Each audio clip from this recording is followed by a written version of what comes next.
한때 이 나라에서 가장 빠르게 그리고 가장 크게 자란 이름이 있었습니다.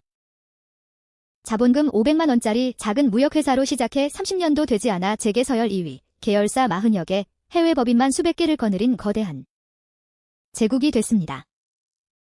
창업자는 새벽부터 자정까지 일하는 사람으로 유명했고 세계 지도를 펼쳐놓고 사업을 논한다 해서 세계 경영이라는 말까지 만들어냈습니다. 그의 자서전은 밀리언셀러가 됐고 수많은 청년들이 그를 보며 꿈을 꿨습니다. 그런데 어느 날 그 거대한 제국이 소리도 없이 무너져 내렸습니다. 남은 것은 41조 원이라는 당시로서는 상상조차 힘든 규모의 분식회계 의혹과 나라 밖으로 사라진 총수의 뒷모습이었습니다. 이것은 한 사람의 꿈이 어떻게 나라 전체의 짐이 되었는지에 관한 이야기입니다. 이야기는 1967년으로 거슬러 올라갑니다. 김우중은 31살의 나이에 대우실업을 세웁니다. 섬유를 팔아 종잣돈을 모으고 그 돈으로 부실기업을 하나씩 사들여 되살리는 방식으로 몸집을 불렸습니다. 정부가 특정 산업을 밀어주면 그 흐름을 놓치지 않았고 남들이 꺼리는 중동과 아프리카, 동유럽 같은 미지의 시장으로 겁없이 뛰어들었습니다. 자동차와 조선, 전자, 건설, 금융까지 손을 뻗쳤고 1990년대에 들어서는 옛 공산권이 무너진 자리에 공장을 세우며 세계 경영의 깃발을 꽂았습니다. 폴란드와 우즈베키스탄, 인도, 베트남 곳곳에 대우의 이름이 걸렸습니다. 김우중은 1년의 절반 이상을 비행기 안에서 보낸다는 말을 들을 만큼 쉼없이 세계를 누볐고 그런 그의 모습은 도전 정신의 상징처럼 여겨졌습니다. 겉으로 보기에 그것은 눈부신 성공이었습니다. 그러나 그 화려한 팽창의 이면에는 위험한 진실이 감춰져 있었습니다.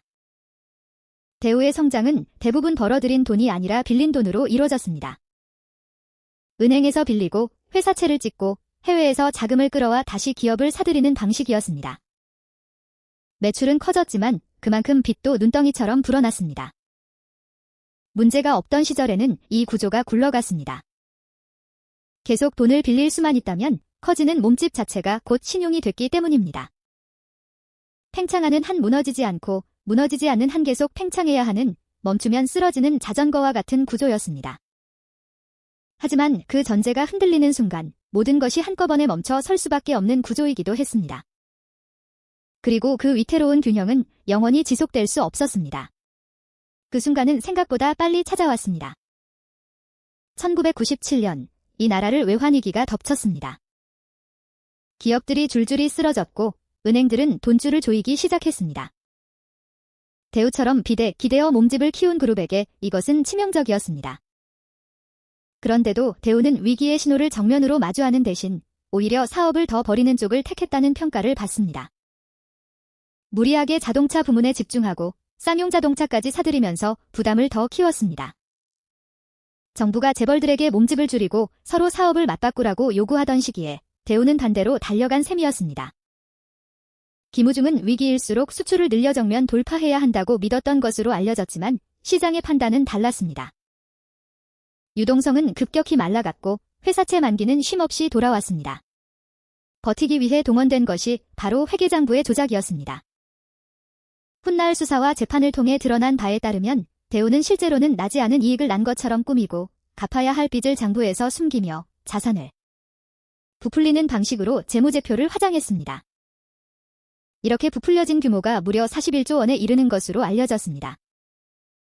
건강해 보이던 회사의 몸이 실제로는 이미 안에서부터 썩어 들어가고 있었던 것입니다. 특히 해외 금융조직을 활용해 자금을 주고받는 복잡한 거래 속에서 부실을 감췄다는 점이 문제가 됐습니다. 그렇게 만들어진 그럴듯한 장부를 근거로 대우는 다시 은행과 시장에서 돈을 빌렸습니다.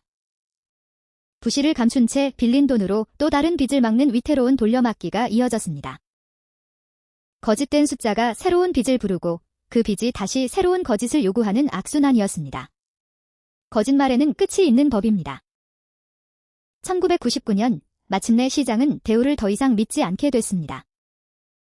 금융권이 자금 지원을 끊자 그룹은 순식간에 자금난에 빠졌고 그해 여름 대우그룹은 워크아웃, 즉 채권단 관리 체제로 들어갔습니다.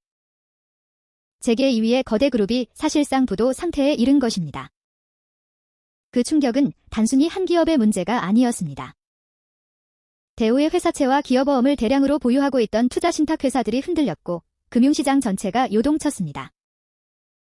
계열사들은 하나씩 쪼개져 팔려나가거나 청산됐습니다.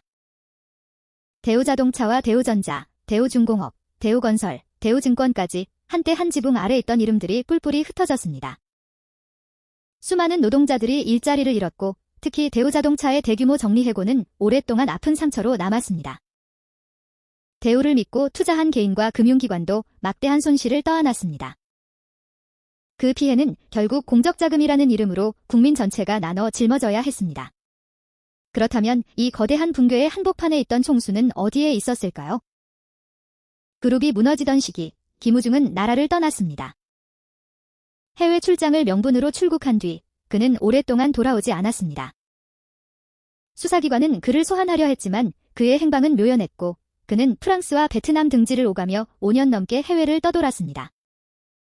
재계 서열 2위 그룹의 총수가 국제적인 수배 상태에 놓인 것입니다. 긴 도피 생활 끝에 그는 2005년 스스로 귀국해 검찰에 섰습니다.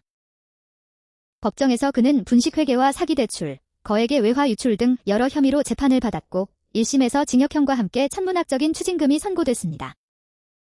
최종적으로 그는 징역 8년 6개월과 벌금, 그리고 약 17조 원대의 추징금이 확정됐습니다. 다만 건강 등을 이유로 특별 사면을 받아 실제 수감기간은 길지 않았고 막대한 추징금은 사실상 대부분 환수되지 못한 채 남았다는 점은 두고두고 논란이 됐습니다. 세월이 흐른 뒤 김우중은 자신이 모든 잘못을 뒤집어쓴 희생양이라고 항변하기도 했습니다. 외환위기라는 거대한 파도 앞에서 정부와 정치권이 대우를 표적으로 삼아 해체했다는 주장이었습니다. 그는 세상을 떠나기 전까지도 자신의 세계 경영이 틀리지 않았다고 믿었던 것으로 전해집니다. 실제로 대우의 몰락이 온전히 한 사람의 책임이었는지 아니면 시대의 무리한 관치와 재벌 구조가 함께 만든 비극이었는지에 대해서는 지금도 평가가 엇갈립니다. 그러나 어떤 해석을 택하든 분명한 사실 하나는 남습니다. 그가 남긴 41조 원의 분식이 이 나라 회계 역사에서 가장 큰 규모의 조작으로 기록됐다는 점입니다. 대우의 이야기는 우리에게 서늘한 질문을 남깁니다. 빠른 성장은 그 자체로 성공일까요? 눈에 보이는 매출과 몸집 뒤에 갚을 수 없는 빚과 감춰진 부실이 함께 자라고 있었다면 그 성장은 언젠가 청구서가 되어 반드시 되돌아옵니다. 세계 지도를 펼쳐 들고 꿈을 팔았던 한 기업의 신화는 결국 정직한 장부 한 장의 무게를 이기지 못했습니다. 그리고 그 무너진 자리를 메운 비용은 오랫동안 우리 모두의 몫으로 남았습니다. 대우라는 이름은 그렇게 이 나라 경제사에서 가장 화려했던 도전인 동시에 가장 값비싼 교훈으로 함께 기억되고 있습니다.